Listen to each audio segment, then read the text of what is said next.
This extension was designed to request and record feedback from your customers. In our demo, we'll take a look at the tickets and how those can be automated to request feedback. First, let's open up our test ticket. As you can see, at the moment, we don't have any feedback requests for this ticket. Now, if I change the ticket status to closed, that will automatically trigger a new feedback record as well as the email sent to the customer. So let's go ahead and save, and you can see right away that there's a feedback request which is sent, and it's been sent to the customer email. Next, we're going to check our inbox as a customer and see how the actual email looks like. Switching to another tab, and this is the email that was just sent.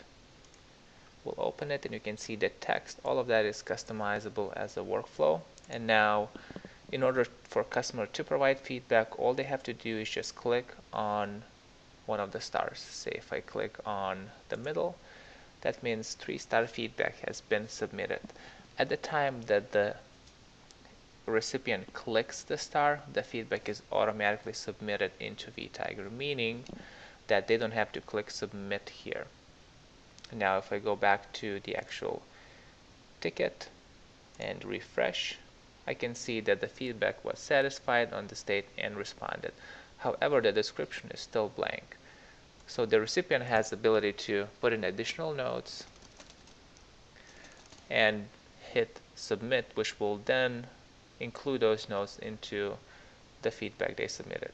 Once they hit submit, it sends me to the new page, and then if I go back to my ticket, click on it, I can see that the customer provided additional details as well. Next, let's take a look at our feedback list.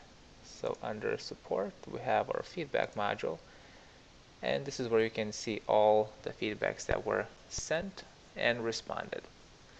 You can run reports based on this module and get a sense of how your support staff is doing on support tickets. Next, let's take a look at the settings area. So first, we'll take a look at the feedback page, which is under customize and settings in the feedback module, and this is where you can see the star translation as well as the first and the second block of text on the feedback landing page. Next, the way the feedback was triggered is based off the workflow. If we go to our automation and workflows, you can see we have one workflow to create feedback record when the ticket is status changed to closed. We'll then create an action, create record. In this case, we'll select feedback, the assigned to, the status, and so on. So this means that the feedback was created, the actual record.